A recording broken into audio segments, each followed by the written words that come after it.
Hay personas en este mundo cuya mano izquierda no le hace caso a nadie. Ni siquiera al cerebro que se supone que la controla, se mueve sola, agarra cosas que nadie pidió agarrar. Desabrocha lo que la otra mano acaba de abrochar, como si dos personas distintas vivieran en el mismo cuerpo.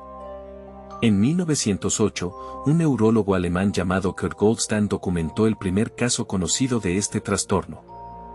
Su paciente era una mujer cuya mano izquierda se cerró alrededor de su propio cuello e intentó estrangularla. Mientras tanto, su mano derecha luchaba en tiempo real por arrancarle los dedos de encima. Hoy, más de 100 años después, la ciencia todavía no tiene una explicación completa de por qué pasa esto. Se llama síndrome de la mano ajena.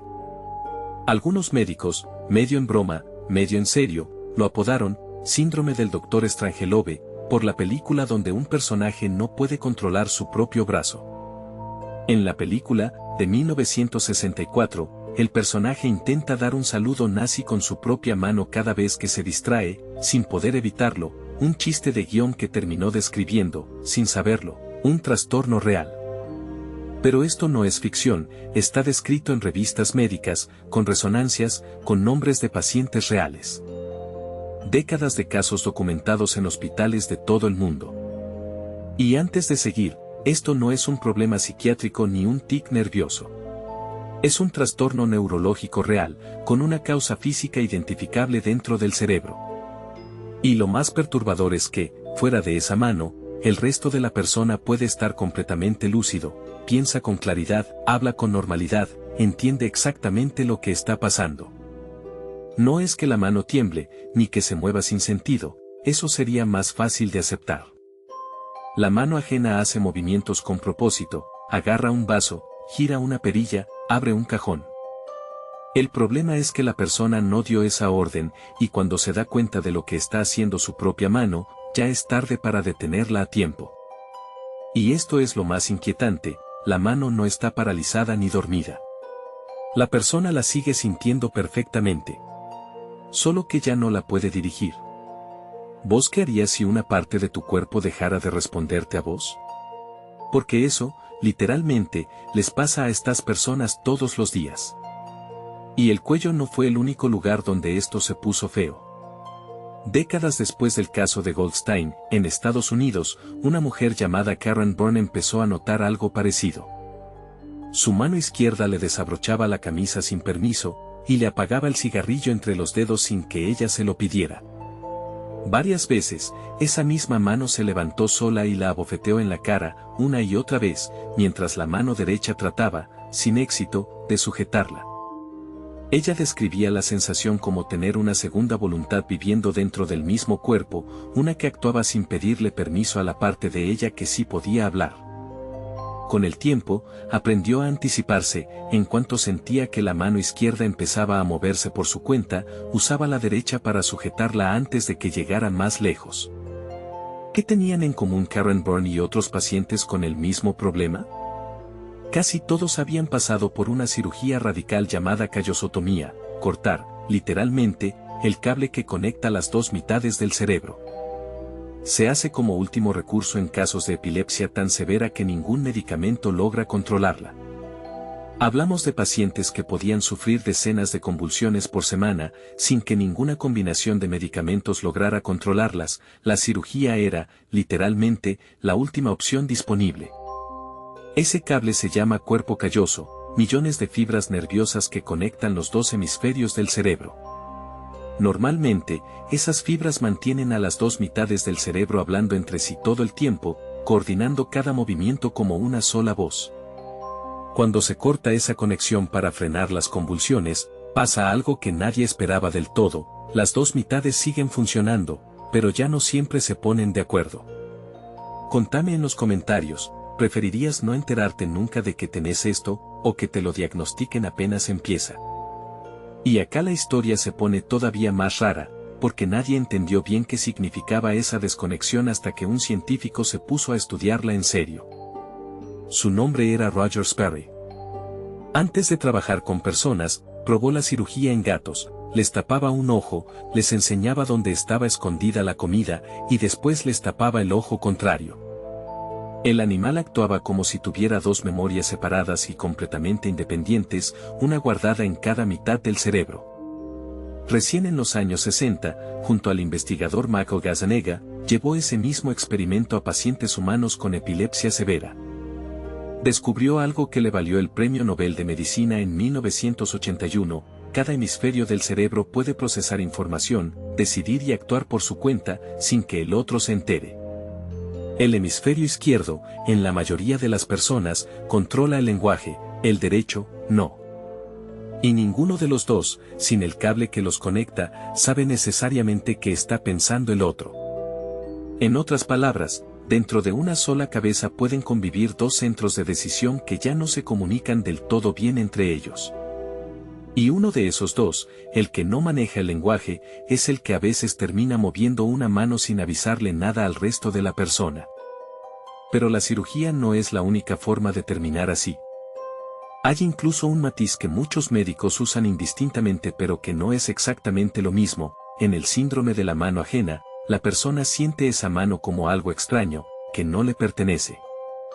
En cambio, en el llamado síndrome de la mano anárquica, la persona sabe perfectamente que la mano es suya, el problema es que no puede controlar lo que hace.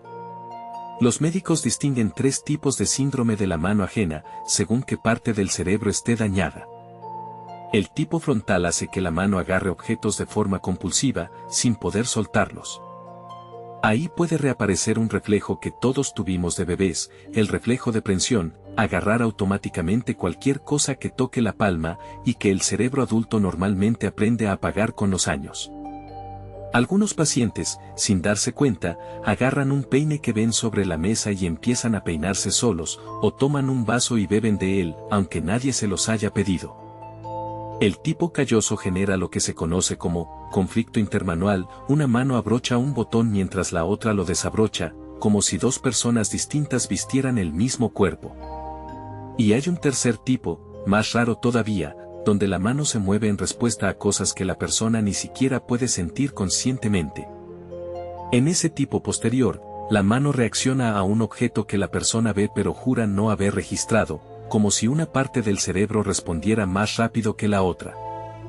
¿Te imaginas tener que sujetarte una mano con la otra para que no haga algo que vos no querés? Para algunas personas, esa no es una pregunta hipotética, es un martes cualquiera. La cirugía es solo una de las causas. Los registros médicos también documentan el síndrome después de un derrame cerebral, de un tumor, o de enfermedades neurodegenerativas como la degeneración corticobasal, que va destruyendo el cerebro capa por capa, con los años. Hay un caso de una mujer de 81 años cuya mano izquierda empezó, de repente, a golpearle la cara y el cuello. Y hay otro de una mujer de 57 años que no podía impedir que su propia mano se le fuera directo a la garganta. Y a pesar de todos estos casos documentados, el síndrome de la mano ajena sigue siendo extremadamente raro. Tan raro, que la mayoría de los neurólogos del mundo jamás va a ver un caso real en toda su carrera, solo lo van a conocer en los libros.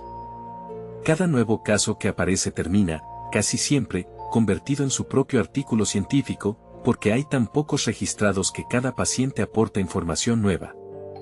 Para confirmar el diagnóstico, los médicos tienen que descartar otros trastornos del movimiento que se le parecen, y comprobar algo clave, que el paciente sienta esa mano como ajena a su propia voluntad, no como un simple temblor.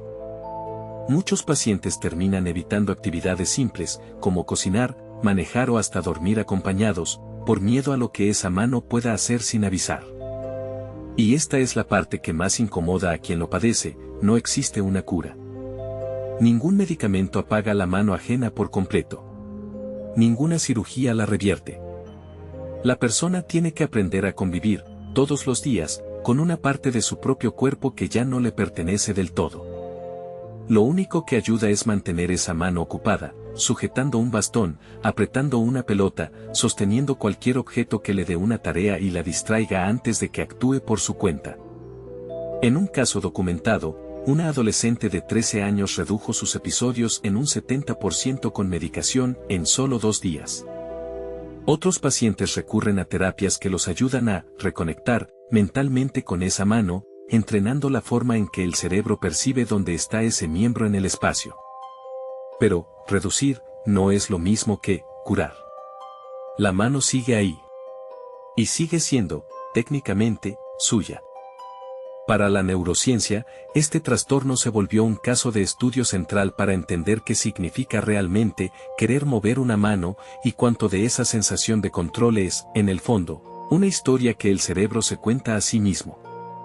Entonces te lo pregunto en serio, si un día tu propia mano empezara a hacer algo que vos no ordenaste, ¿la sujetarías con la otra mano al toque, o primero te quedarías paralizado tratando de entender qué está pasando?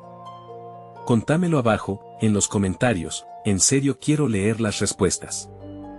Si te enganchó esta historia, Biosfera 2, que ya tenés en el canal, te va a interesar todavía más.